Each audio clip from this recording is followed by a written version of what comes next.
Hello everybody, today is our start of our final harvest of the year. We're going to start lifting fodder beet. So just before we get going, I'm going to show you a little bit around the machine.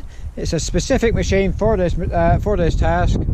So here we go. It's one of these. I've no idea how you pronounce it, so I'm not going to bother trying. This machine was built 1994. There's the plate. It was imported by Standard Engineering. Built in 1994.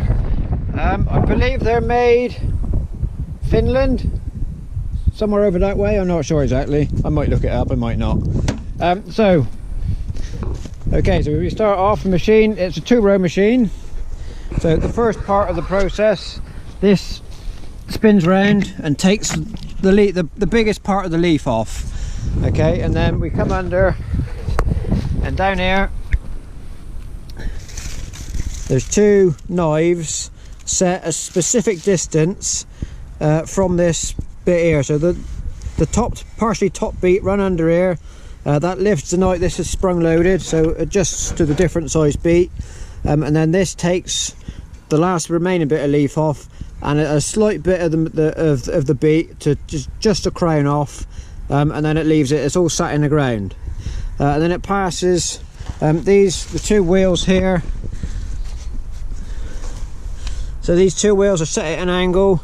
The beet comes up the centre. These turn just by the action of the soil. They're not powered. They just turn as they rotate as it moves through the soil.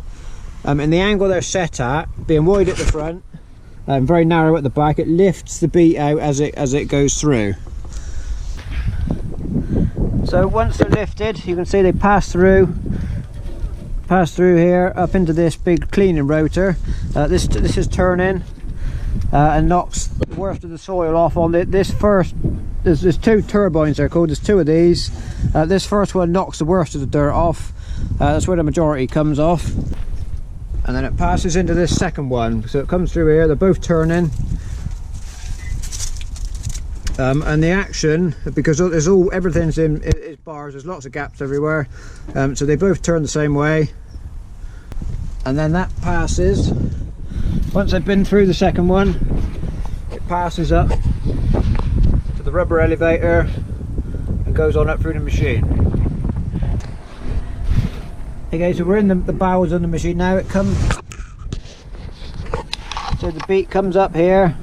It bounces around, and then this second elevator where you can see it's got the loops on, those are what carry it on up towards the tank.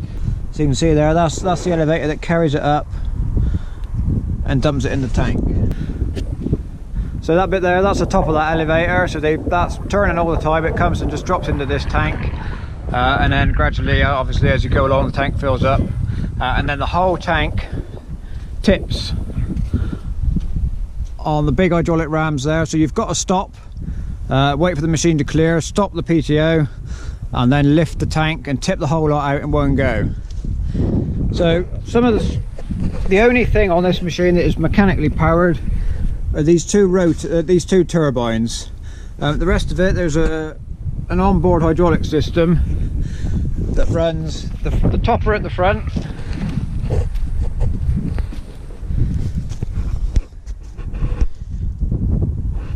So these toppers, they're hydraulically powered by the motor at the top there.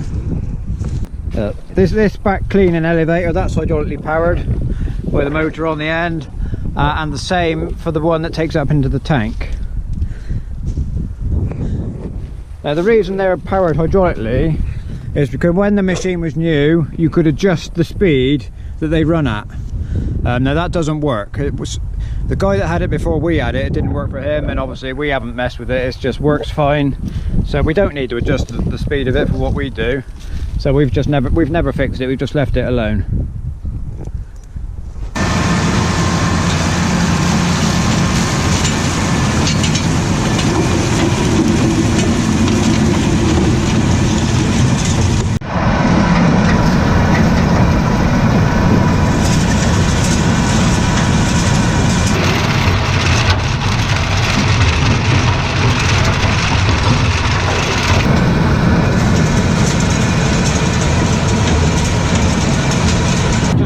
alongside the harvester now, is tipping out.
we've had a good morning so far. We've got the headland off now. We're going up and down on the straight runs. It went quite well. The roots are coming out nice and clean, which is what we want, because we don't want any soil getting in. We don't want to be putting soil into the cow's food, so they're coming out clean. We don't need to wash them, so that's saving the job, and it's going to save time during the winter. So we don't really know how well it's yielding. It's as good as other years, I would say. This trailer we've got on, it's about a 9-ton trailer, and a good tank load on the harvester. It doesn't fill it, but it's a good load in there. So what, I don't know, might be 7 tons a push per tank load, and it's as much as I can do to pick up a trailer, take it back to the yard, tip it up, tidy the clamp up, and come back. And it's full again, so which is about what we normal. This is about normal for running this machine. So you might be wondering, why am I hauling with the loader tractor and pushing out with a map row? Well, the simple answer is the bucket doesn't fit the new loader. We had a Chilton loader before on a tractor, and we've got an adapter plate to put the Chilton brackets, to put the Chilton attachments onto the map row. And this Kubota loader has got Euro brackets on the front, so obviously it doesn't fit. We only use the bucket for this, one job a year, maybe 3 or 4 days a year. It's while we've got the map row, it's just not worth paying out for brackets, swapping it over to make them fit onto the loader. And it's so much easier to have that toe tip bucket to push it up to get the clamp up high enough without running over too much. Because as you can see, it doesn't stack very high without it's got quite a slope the way you stack it up.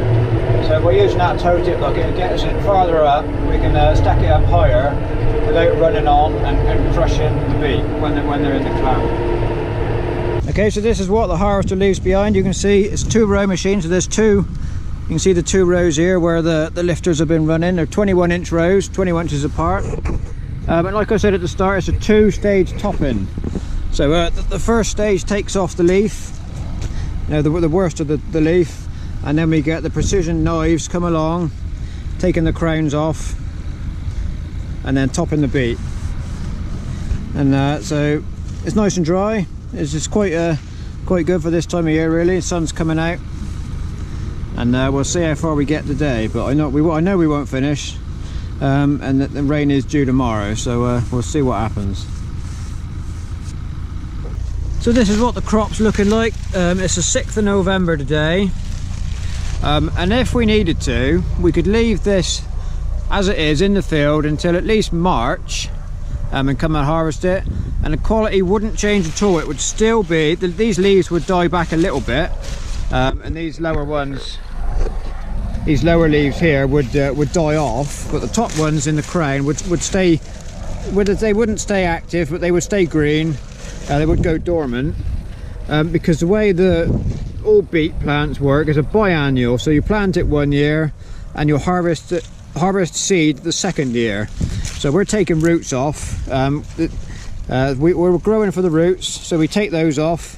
If we left it till next year, in the spring, this growing point here would shoot on, send up a long seed head, and then the seed would come next year at some point. I don't know when it would be fit, because we don't do that.